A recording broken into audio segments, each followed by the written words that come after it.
The OC forms for the new recruitment of Saturday 10 a.m. are out. Interested ones can apply for the same. Not all those who wander are lost. A statement which accurately defines our today's session. Good morning, everyone. I'm Ridhima Gautam from MBA Tech C second year.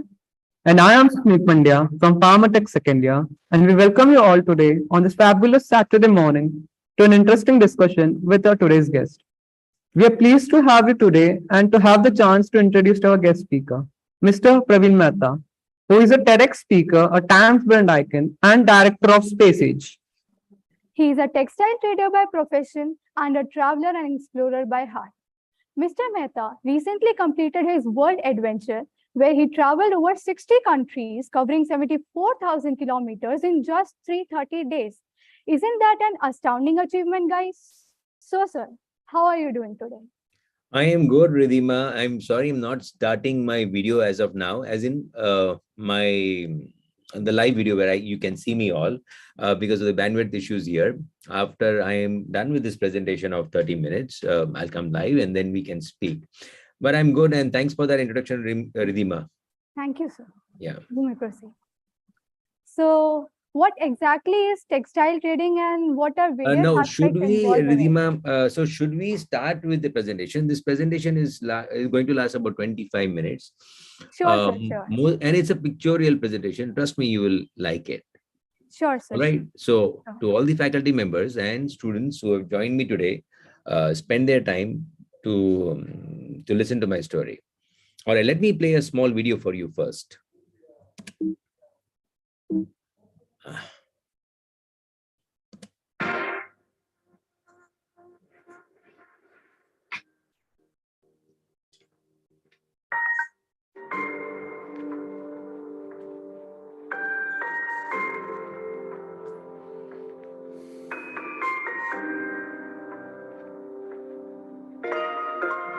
60 countries, traveled to 59 of them, 4 continents, touched upon each of them.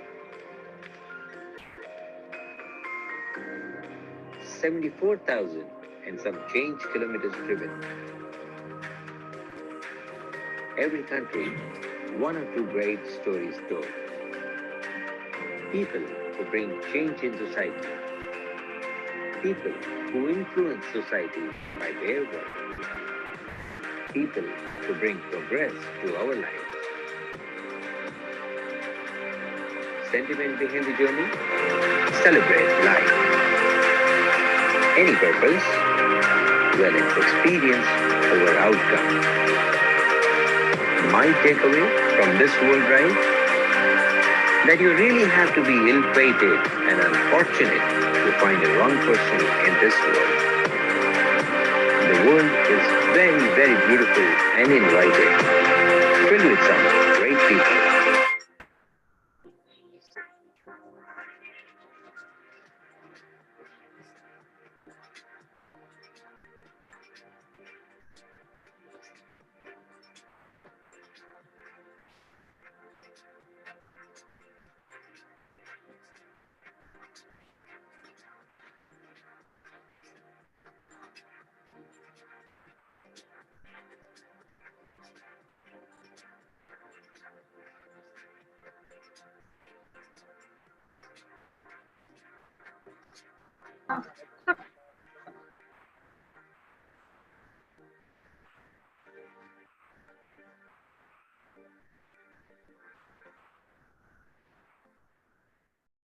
Now, this is an amateurishly mounted video. However, it's to give you a brief account of the drive that was to cover 60 countries, 74,000 kilometers, to meet and interview eminent and distinguished personality across the world. So journey of more than 330 days, Ridhima and students, I'm going to cover for you in next 30 minutes or so.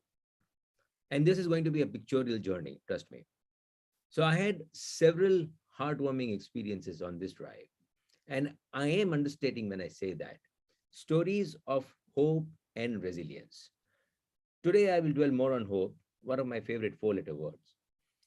So if hope was deliverable, I am here to deliver that.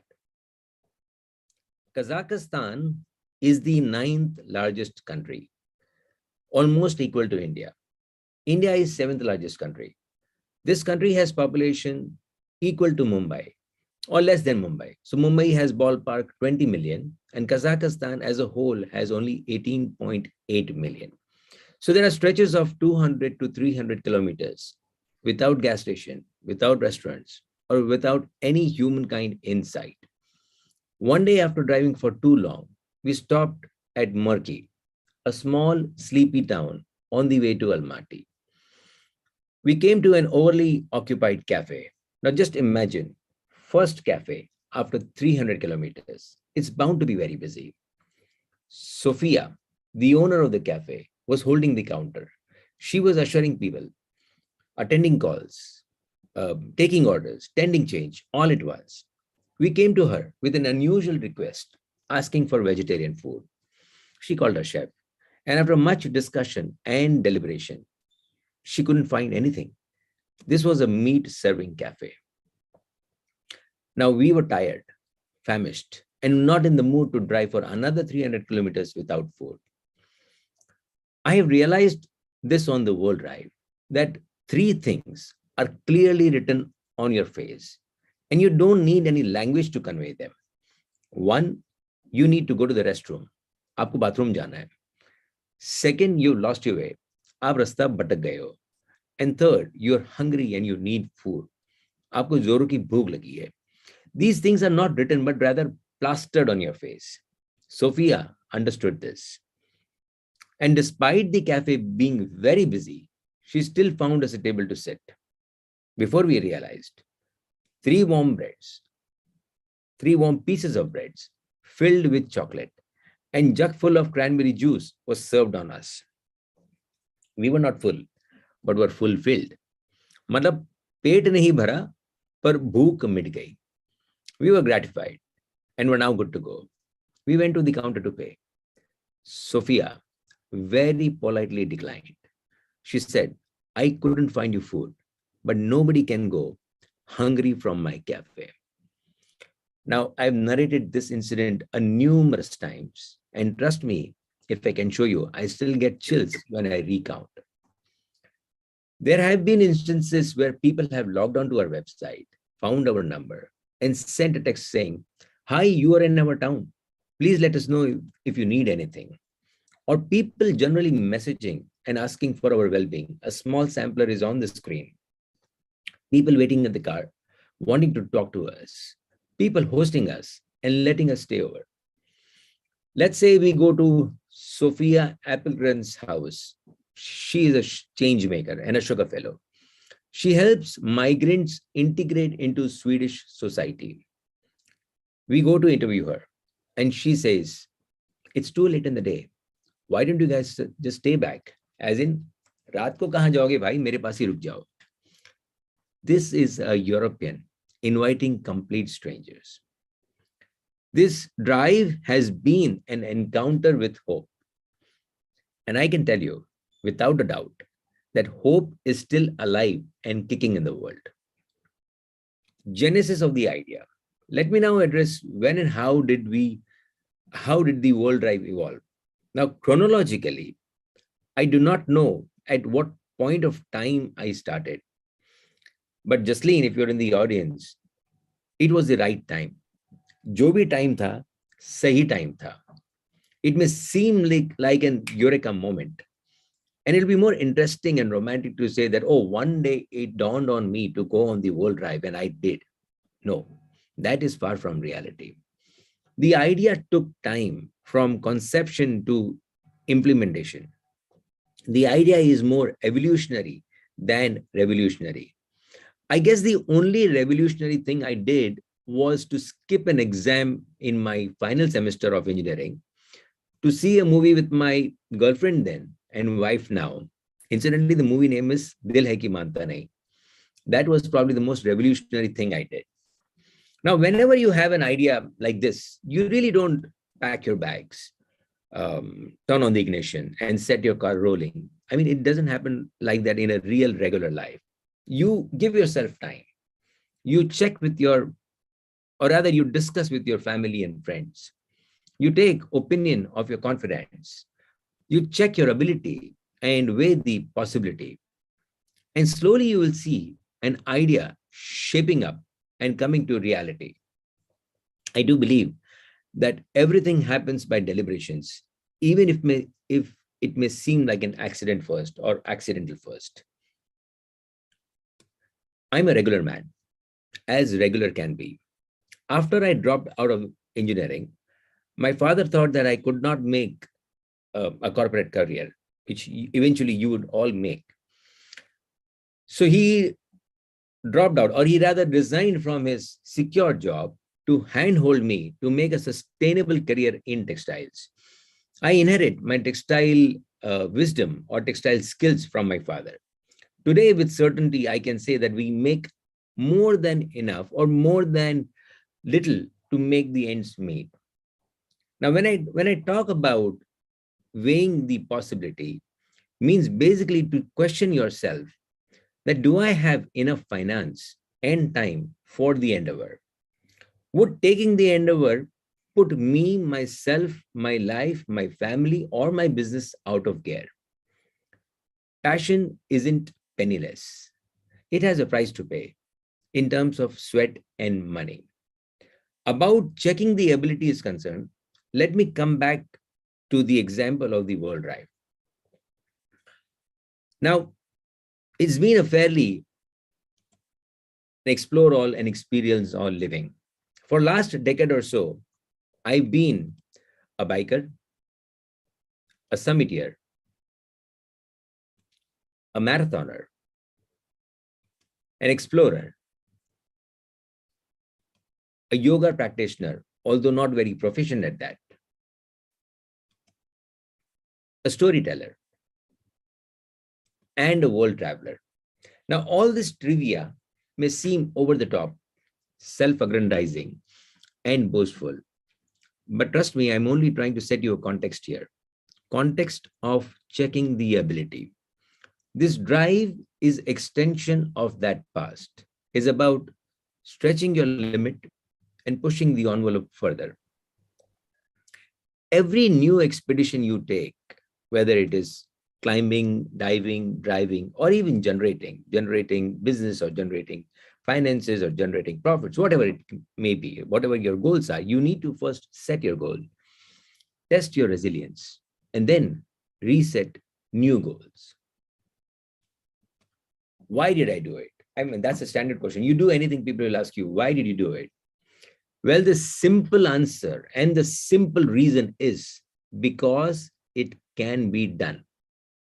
And there is no reason why it shouldn't be done. The same reason why an author would write a book, or a filmmaker produces a film, or a composer creates music, or why do you do what you do? We all do because we are convinced and passionate about our content and intent. This sentiment was resonated by Gustavo Goretti, a fearless investigative journalist from Lima, Peru. Now, he brought down Fujimori government then. That's like saying somebody bringing down Modi government or taking on Modi government. Member of ICIJ, winner of several awards in journalism. I asked him, why did he do what he did, especially when he was threatened for his life? And he nonchalantly said, because someone has to do it, and because he can do it. Now, most people are aware what they are capable of, what they can do, what they cannot. What are their natural inclinations? If you ask me to sing and dance, I cannot. I can't even attempt, let alone master it. The decision of doing something emanates from what you already have, a latent talent. Yes, it will be a regret of a life if you knew you could pull something off and you didn't. Of course, there are some three key ingredients. Passion. Passion that gets you started and keeps you on course. Perseverance that gets you very close to your goal or your target. And practice that kills it. I have a friend, Venki, ex-ABG, who climbed Everest. Apparently the only Marwadi to do so. Now, you know what? I'm sure there are a lot of listeners and students with you who are Marwadis. So Marwadis can make money. I'm a Marwadi myself. Marwadis can make money, but climbing Everest, that requires a different gene pool. I asked him, why did he do this? Why did he climb? And more important, what kept him going? And he said, the inner urge or the passion, as you may call, got him started. But what kept him going was his mind knowing that his body has trained and practiced for the climb. Now, we may attribute this climb to mental strength, but mental strength is directly proportional to the time spent on practice and training. Now, some of you may ask, yaar, itna gyan mat de. Give the real reason. Why did you do it? Well, the reason could be to tell my son, beta, maine duniya dekhi hai. So don't behas with me, okay? या फिर शायद मेरे अब्बा बहुत easily मान गए, या आप लोग में से कुछ बोलेंगे Just see how it is beaten up. Hello, या ऑल ओके? Yes, sir. या फिर आप में से कुछ बोलेंगे, बॉस ये इतनी बड़ी बड़ी बातें कर रहा है, इसको मिड लाइफ क्राइसिस हो गया था. हाँ, शायद हो गया था.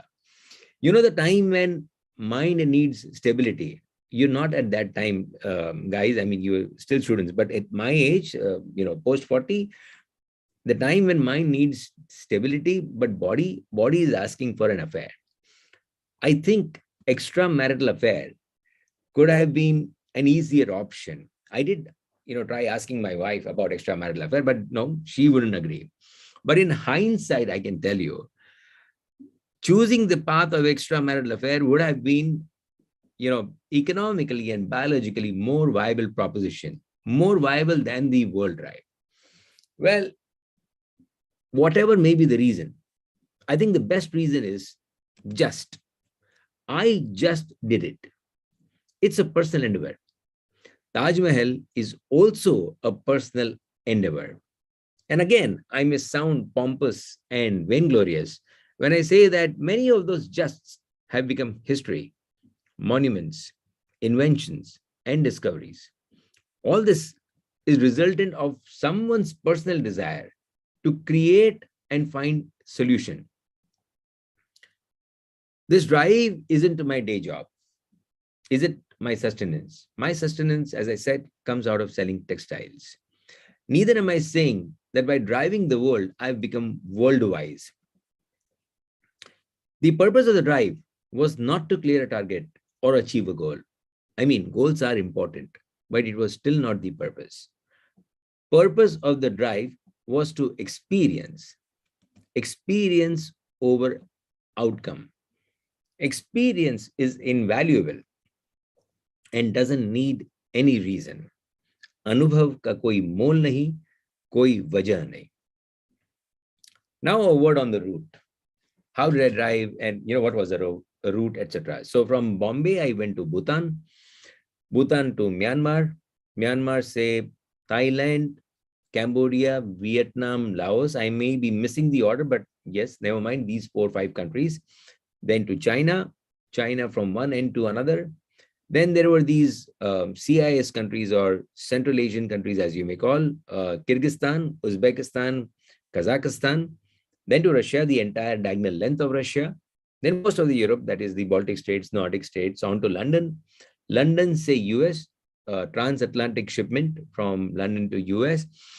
Then Central America, most of the countries, I think they have 8 to 9 countries. I visited 8 of them. Then to Latin America, all the way down south to the last village in the southern hemisphere, which is called Ushuaia. That was the route. Now, after these standard questions of why, what, how, and when, let me give you my narrative of the world. World is diverse, yet seamless. Each country has its own cultural, social, and regulatory norm. Bhutan, for example, is a non-smoking country, practically a non-smoking country. Bolivia has restrictions in selling fuel to a foreigner. Only designated gas stations can sell to a foreigner and is 3 times more expensive. So you have to be careful while you drive in Bolivia that you don't run out of fuel. Costa Rica. Costa Rica did not permit me the right-hand car I had, did not permit me to drive the right-hand car I had. In fact, I was asked to leave Costa Rica after driving 100 kilometers inside the country. I can come to this point later in detail if time permits. China insists on having its own number plate and license to drive in their country. Drones are either banned or regulated in countries like China, Peru, and even in India. I'm a vegetarian, 100% vegetarian. English is the only foreign language I know. I mean, picking up hola, kefalak, sawadikap, ni hao, all that don't account for knowing a foreign language. So practically English is the only foreign language I know. Despite all this, people, language, food, and even borders haven't been any barrier. I must reiterate, people across these nations and across the globe have been seamless in their meaning and behavior. Not a single case of hostility, intimidation, or even discrimination. Now, you may argue that it can't be all that hunky-dory and fairy-tale. There has to be at least one untoward incident. To be honest, I can't help but count my blessings. I must admit that on this drive, I always had that hand of God, divine, supreme that you believe in. Even my car never failed me. Can you believe? Not a single flat tire in entire journey of 74,000 kilometers. Not that I'm too fond of changing tires, and I don't want to open my bonnet to a steaming engine. None of that. I don't like it at all. However, we did have one break-in incident, and not in the countries where your friends and family warn you about, but in West Europe, Milan. So our car's windshield was broken in. किसी ने पीछे से गाड़ी का कांच तोड़ दिया. And we were burgled of 6 bags, storage devices, laptops, cash on hand, clothes, personal effects, all of them gone. At that moment, we thought like a fatalist. We thought that this was the end of the world drive, and we were almost about to abort the drive. Now, what may seem insurmountable at that moment may sometimes become your life's greatest blessings. Enters a lady, Rupa Kodachwad, from Piacenza, Italy.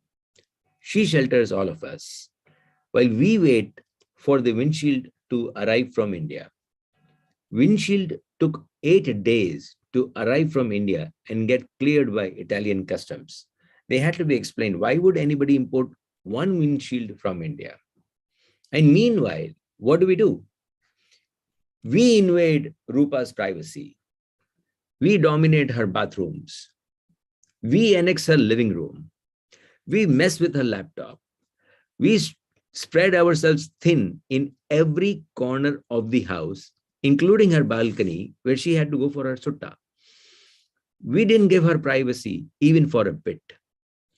And she, in turn, gave us comfort and rest that compensated for cumulative arrears of last 6 months of driving.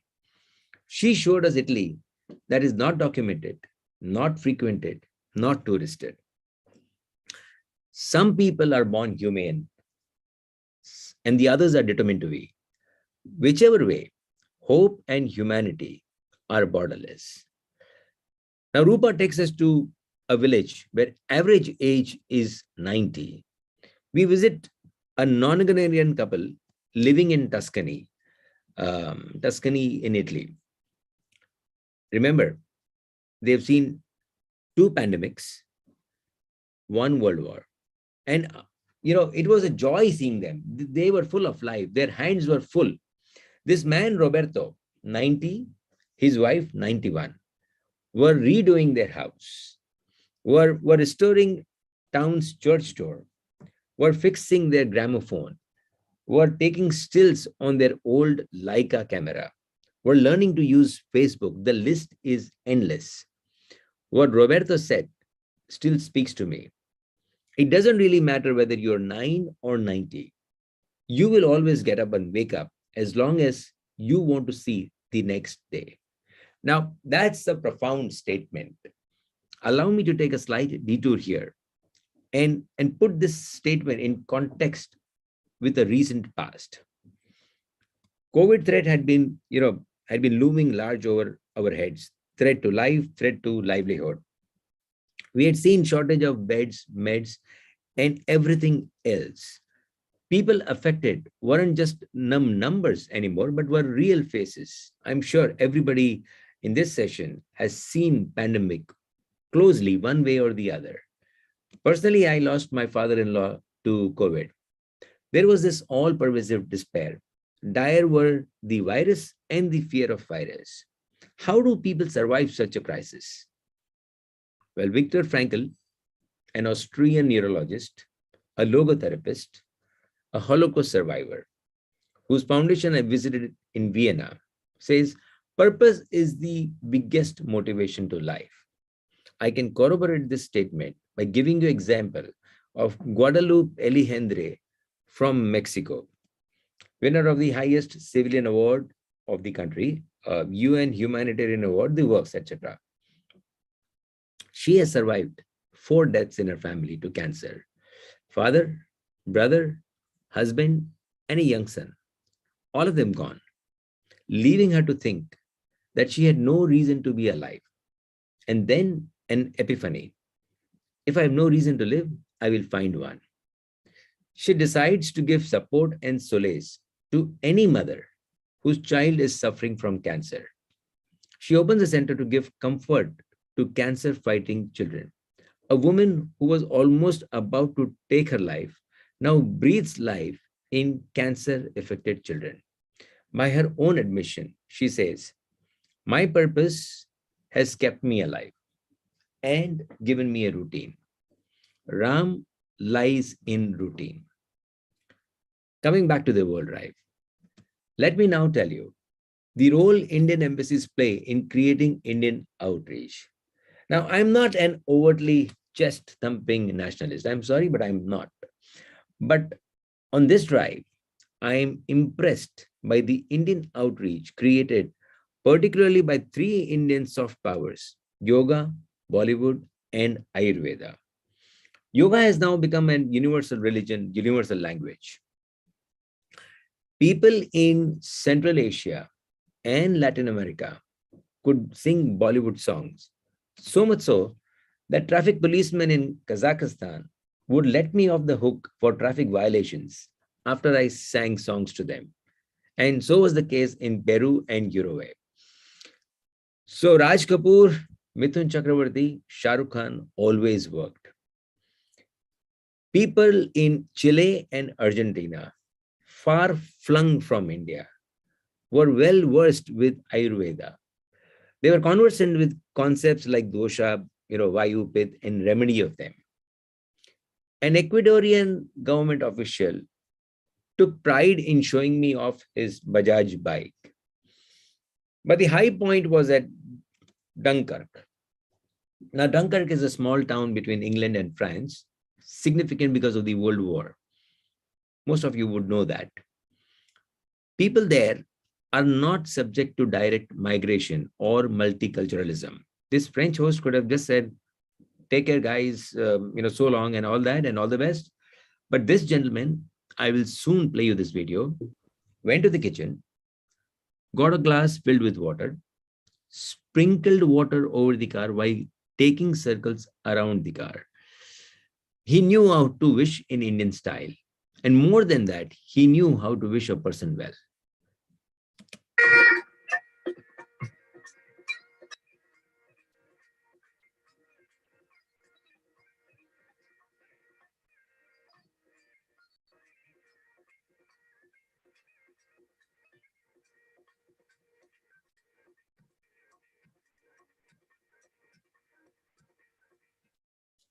Every time I see him, I get a smile. I am thankful that we made some good decisions back then by making this drive people-centric. To meet and interview people who bring change in society, people who influence society by their body of work, or people who bring progress to our lives. To name a few, Cynthia Muang, a refugee from Myanmar, living in border town of Thailand called Mesot, Magsaysay awardee. She helps and aids 4,000 free childbirths every year. While we talk here, a child is taking birth there.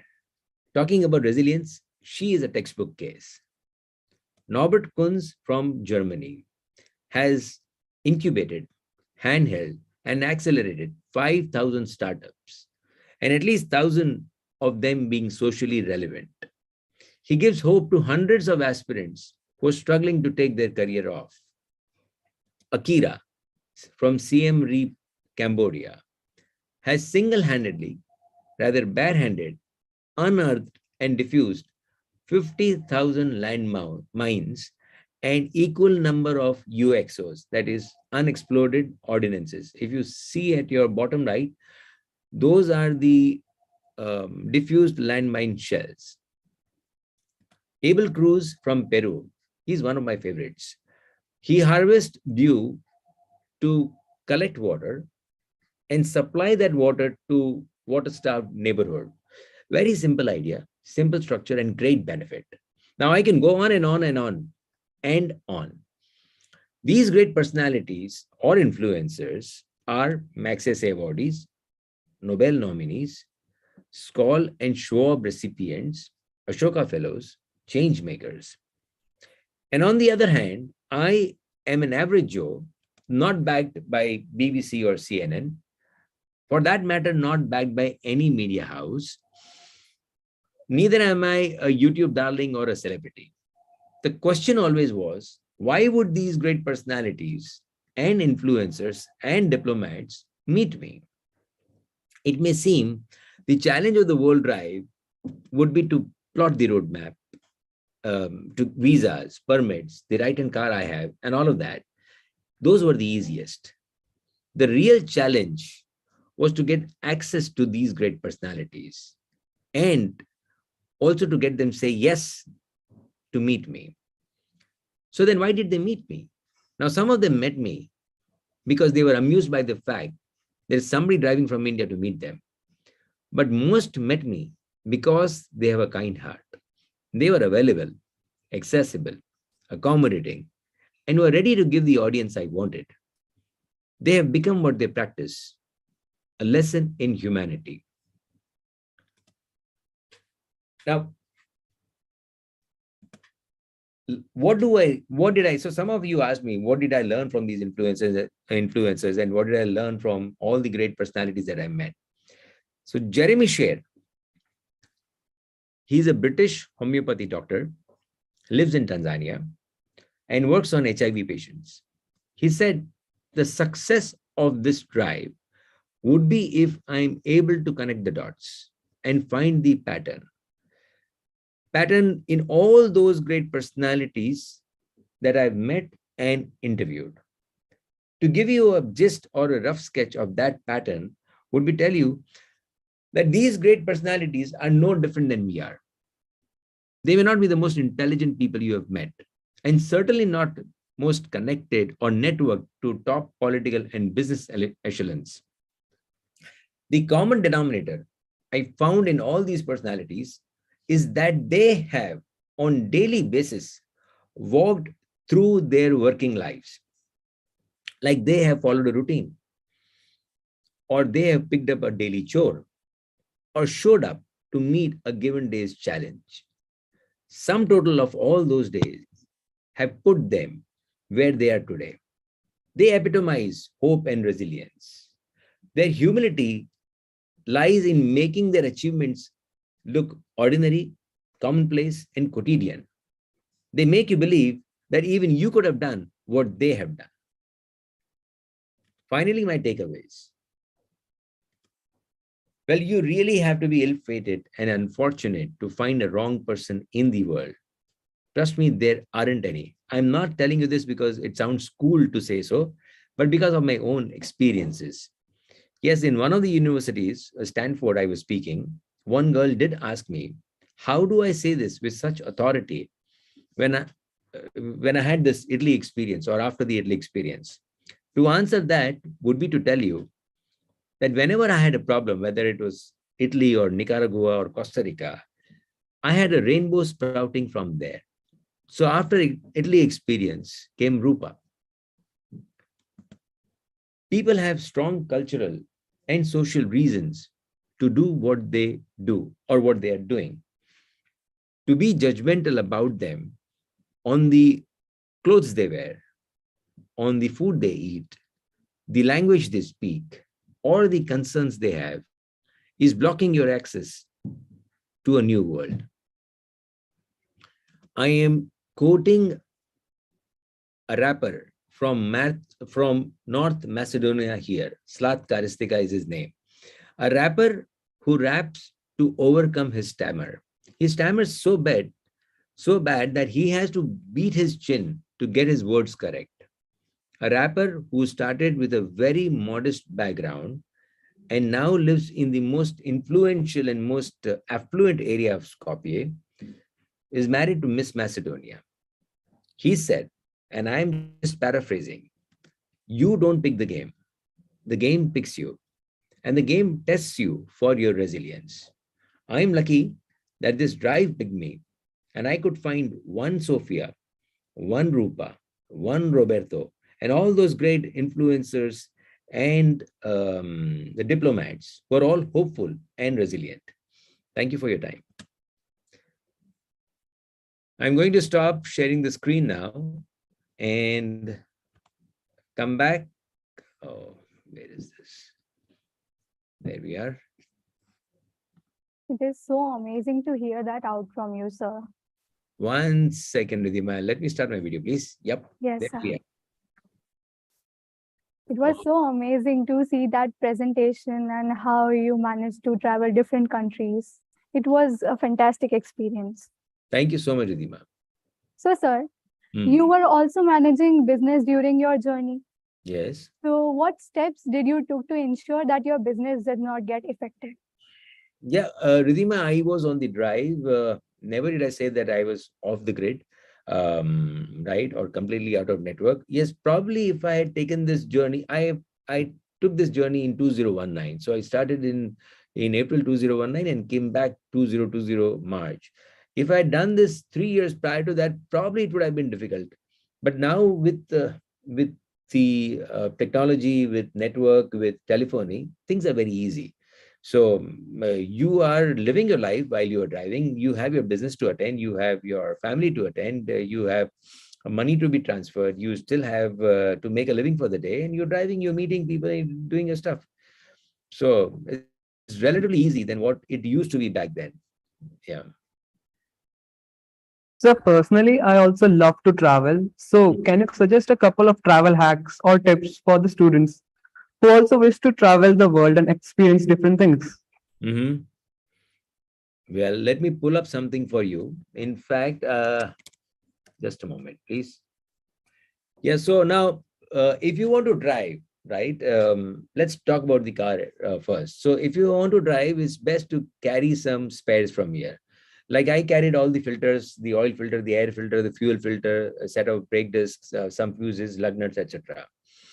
Carry a tent, a toolbox, currency card, carboy, a beacon light, safety reflective vest. It's going to be a very dynamic trip. So you might, it's not that you might need it, not that I was stranded anytime, but just in case. So I carried all of this, right? The tent, etc., everything.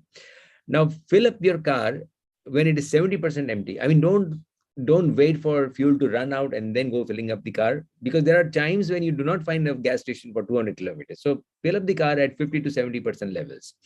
Service your car diligently as per the sheet given to you by the maker. Do your personal insurance. I could not find any insurance company that would write a product for me for 60 countries and 330 days of travel outside. So there was one company called World Nomad, which wrote the insurance for me, including the repatriation remains and something untoward happens to me, or even if I was abducted and all of that, right? And they gave me how to avoid being abducted, etc. So anyway, do your personal insurance from an international body. So the Excel and the timeline that you make, Smith, is just a guideline. Do not strictly adhere it. I mean, if you try to strictly adhere to it, you will only get heartburn, because there are times when the trip is so dynamic that you know what, here 5 minutes delay, we think about a person, we cast aspersions on his character, but on a world ride, 15 days here and there didn't really matter to me at all. Right. So I overstayed in Kazakhstan. I understayed in some countries, and all of that happened.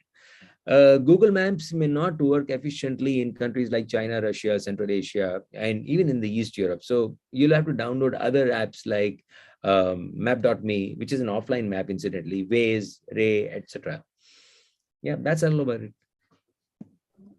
So there are many places that have some sort of hostile situations or Mm. have travel restrictions which have caused fear in minds of people. Mm. So how would you encourage these people to overcome their fear and explore the places they want to visit? Like you said, Bhutan is a smoke-free country. Yeah. You said. So, you know what, Ridhima, how old are you? I'm 19, sir. I'm 19. Ridhima, do you need a course in safety to understand what is safe for you? Nobody needs that, right? So you know what are the back streets, you know what are the dark alleys in any city, in any country. You avoid going over there. So if I was carrying a wad of cash and I was, roaming around in Nal Bazaar in Bombay, let's say, in the middle of night, chances are I would be assaulted, right? So it's for me to decide what not to do. Anyway, to answer your question, Ridhima, let me give you example of Honduras. Now, Honduras is the murder capital of the world. So says the US Travel Advisory. If you read US Travel Advisory, you may feel it's better to be punched in the face twice than go to Honduras. It's better to be hanged than visit Central America completely. Now, honestly, this is a skewed and sinister portrayal by US. So to be honest, even I was scared while driving in Honduras, and I was keeping my peripheral visions on for that imaginary predator.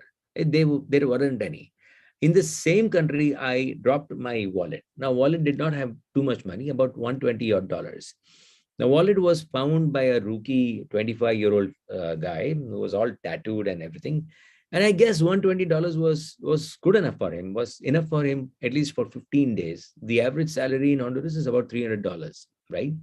Now, this person finds my wallet, then he finds me, he takes the pain of finding me, and then he returns me my wallet, right? So in a country where I'm supposed to be shot first and mugged later, because the guys who are going to mug you are equally scared. So, right? So the best thing for them is to first kill you and then mug you. So in a country where I'm supposed to be shot first and mugged later, I got my wallet back. Why would I say that any country, including Honduras, which has this sinister portrayal, bad country? So as I'm saying again, Ridhima, you really don't need any guide and any protocol or any training on safety to understand what is safe for you. Just feel your hunch, just go by your hunch.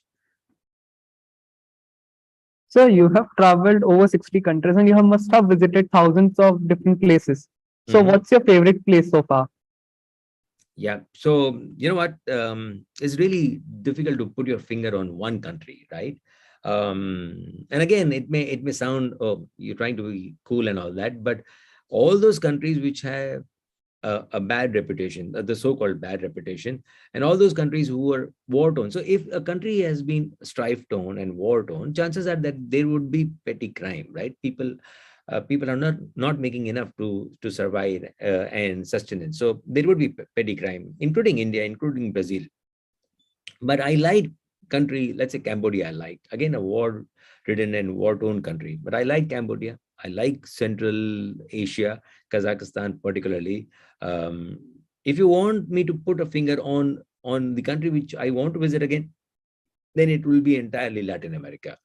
Latin America, because for the love of their life, they really enjoy life. They are not judgmental on the language you speak. So there are 800 million people in the world who speak English, an equal number of people who speak Spanish.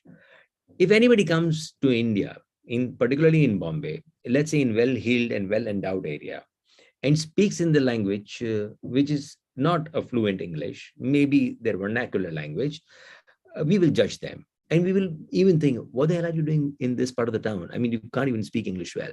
Nobody does that in Latin America. I could not speak anything more than hola. But nobody ever said, what are you doing in this part of the world when you can't speak Spanish?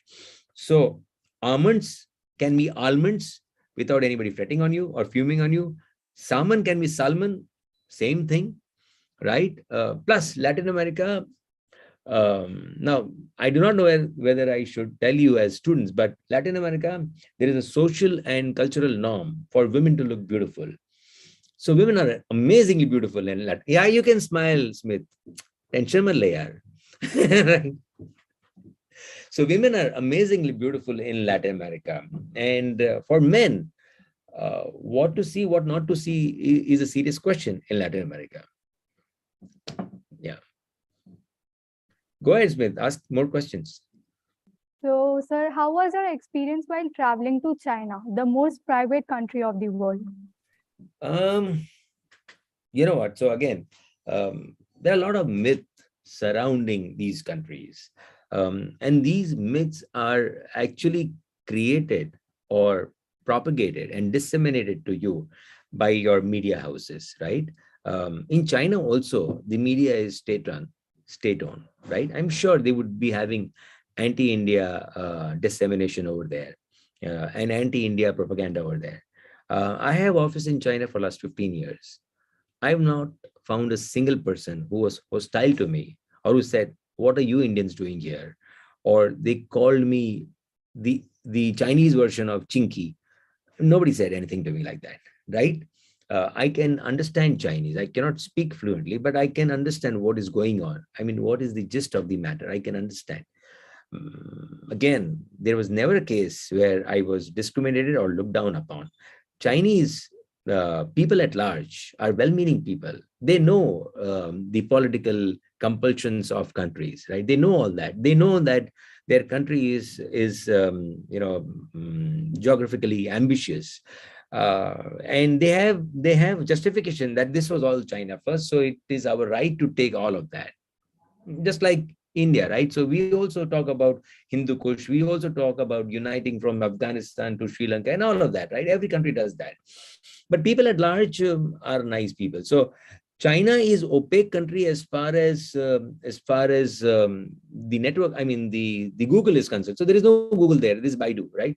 So China is opaque as far as Baidu is concerned, as far as giving you information is concerned, but not opaque when you speak to ordinary people or man on the street. Yeah. So, how did the trip change you as a person? Did you notice any significant changes within yourself after the journey?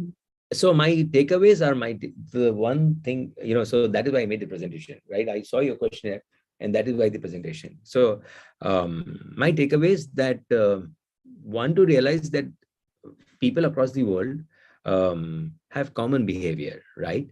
In the sense that they are all well-meaning people. They have children to send to school. They have they have to get food plate on their table. They have their work to attend to. So nobody is really ill-meaning by nature, right? Other than this cultural bearing here and there, right? Underneath that veneer, underneath that sheen, underneath that epidermal layer, everybody is same, right? So you don't have to be judgmental because there is some cultural bearing. Then you have to take people on their face value, which normally we wouldn't. And yes, again, coming to Slatkaristika, one important thing is that, and this would be relevant to you as students, that you have to define your success markers in life. All right. So success marker could be claim, critical acclaim, then fame or money. So in any field you are in, you have to measure your success by these three metrics. And suppose you decide your metric to be money, then you make enough money. You decided, no, I don't want money, but I need critical acclaim. Fine, go ahead and do that. Or I don't want both of them, I need fame or I need combination of them. Fine. But once you define And if you're not able to achieve in the field, then that field was not yours. I don't keep saying, oh, I was always passionate about music, but no, I'm ahead of my times. So nobody's able to understand my music. It's all bullshit. If you were good, people will recognize. People aren't dumb, people are not fools, right? So they will pay you in terms of money, they will pay you in terms of fame, or they will pay you in terms of critical acclaim. You will get something. And if you're not getting, then move out of that game. This was not meant for you. Yeah. Ask. So, Yeah. storytelling is an art of intellectuality and public speaking. Mm-hmm. So, how do you manage to keep the audience engaged with it? Were you engaged or not? I was engaged. All right. I think the best storyteller are the ones who do not use language. Charlie Chaplin, probably the best storyteller, right? So if you Google up storytelling, you will get these concepts. Oh, there has to be a plot, there has to be a character, there has to be conflict, there has to be resolution of conflict. All that you can do, even by your gestures, even by facial expression, right? So language is one of the tools that you use. But more important, if I'm able to connect to you emotionally, right, then I've done my job well. For example, let's say Titanic as a film, all right? You seen Titanic? Yes, I have Yes, seen sir. Titanic. Right. So Titanic is a film. So it's a very glossy film. It's a supremely expensively mounted film. It's technologically brilliant, or Avatar for that matter. Both of the films are made by James Cameron. They're all brilliant, technically mounted, and etc. etc. And a lot of money has been spent, so huge budget film, etc. But the films are not hit because they have huge budget. The films are hit because you could connect to Rose, you could connect to Leonardo, you could connect to the avatars. So there was this human connect. So it was not about what language you use. Yes, it does make difference. If your language is crisp, people would want to hear you. But more than that, there has to be a lot of humanity and human element in your story. And I think you will connect. So let's say I'll tell you a story. All right. Now there was this fire in the jungle. और बहुत बड़ी आग लगी थी, ठीक है, and all the stalwarts of the jungle, the front line animals of the jungle were all assembled over there. ठीक है, तो शेर आए थे, चीता, the tiger, and everybody were there, and everybody was strategizing कि ये आग को कैसे बुझाना है. So the official fire brigade of the forest is elephant. So elephants were there.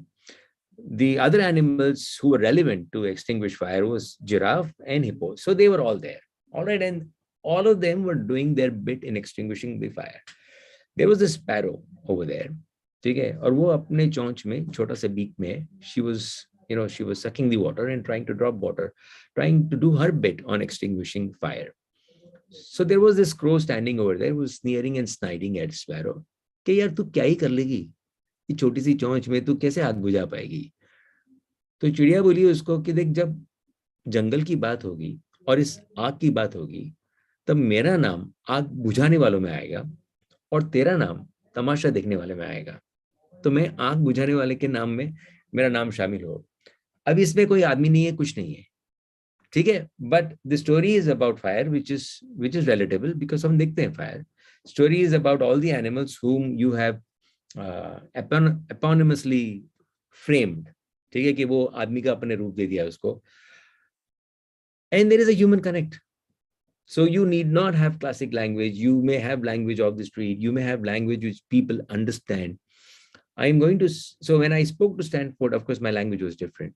When I'm speaking to you, language is different. I'm using Hindi liberally. I couldn't have used Hindi over there liberally, etc., etc.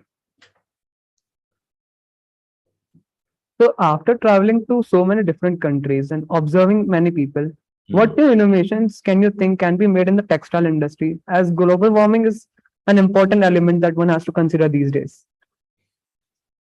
So there's this writer called Björn Lomborg, okay? And he's written a book called Reluctant Environmentalist. And I quite believe him, because the environmental problem or the global warming is not the problem itself. is the symptom of problems. All right. So, aapko bukhar hai, bukhar is not a problem. Bukhar is symptom of the infection inside your body. Okay. So, environment, the global warming is the bukhar of the infection in the or across the world. And the problems are first. So, the solution to the environmental problem is one, alleviation of poverty, and second, checking the consumption. Now, there are two extreme ends. Either there is overconsumption, which leads to abuse of resources, or poverty, which leads to firewood, cutting of trees, etc. So alleviation of poverty has to be done, and checking your own consumption has to be done. Only then the environmental problem can be solved. So if you read this Björn Lomborg, and he enlists 20 points, all right, 20 points that needs immediate attention across the world. Environmental doesn't even figure in that. Okay? The problems are education, malnutrition, population, and all of that. Environmental maybe is the 21st. And he says that if you address all these 20 problems, the environment problem will be gone. Agar aapne aapki immunity check kar li, if you exercise every day, if you eat good food, if you sleep well, if you take care of your well-being, bukhar aayega hi nahi. Something like that. Coming back to textile, well, you could do a lot on effluent treatment. You could do a lot on making biodegradable fiber. So there are natural fibers, but it's not enough to clothe everybody, right? So you could make human-made biodegradable fibers, जो अभी landfill में जा रहा है. Say. So it is so amazing to connect with your thoughts, and it is really a knowledgeable session as well. What would be the one thought that you would like to leave the audience with? One thought would be to make most of your waking day that you have a dreamless night. रात को सपने देखने की जरूरत नहीं है. इतना काम कर लो दिन में कि सपना आए ही नहीं. ठीक है? And say. Anything else you want to ask, Smith? You have a lot of questions, man. So sorry, sir, but the time. Sorry, it was your job to ask me questions. Sorry, sir, we are approaching the time limit, hence. Sure. Thank you so much for your time, guys. Such a pleasure to see you today morning. Yes, sir. So I personally learned a lot from you from the session about your experience while traveling the whole world. It was really a fantastic and informative session. We deeply appreciate the opportunity to speak with you. I would like to thank you on behalf of our entire Saturday 10 a.m. team and the student community for taking their precious time and to interact with our students. Thank you so much, sir. Smith and Ridhima, just a word before I go. So enjoy all these sessions, enjoy what you listen, enjoy what you, just do what you like. Learning always has to be an underlying thing. Learning cannot be the main thing. Learning has to be on its own, right? I have learned most from people who have never taught me anything or have never tried to teach me anything, right? People who tried to teach me, I'm sorry, but I was just shut off, right? So all the best, guys. Take care. I too learned a lot about your travel experiences from this journey. It was really amazing to hear that out from you. We would like to extend our gratitude to Dr. Akshay Malhotra, our director, sir. Our faculty members, Dr. Smita Bonde ma'am and Harshal Kotwal, sir, for their constant support and guidance. Finally, we would like to express our heartful gratitude to all those attendees of today's session. Thank you for joining and helping to make this a successful event. Also, the OC forms for new recruitment in Saturday 10 a.m. are out. Interested ones can apply for the same. Thank you so much, sir. It was a pleasure to have you. Bye-bye, guys. Take care. Thank you. You too. Thank you, sir.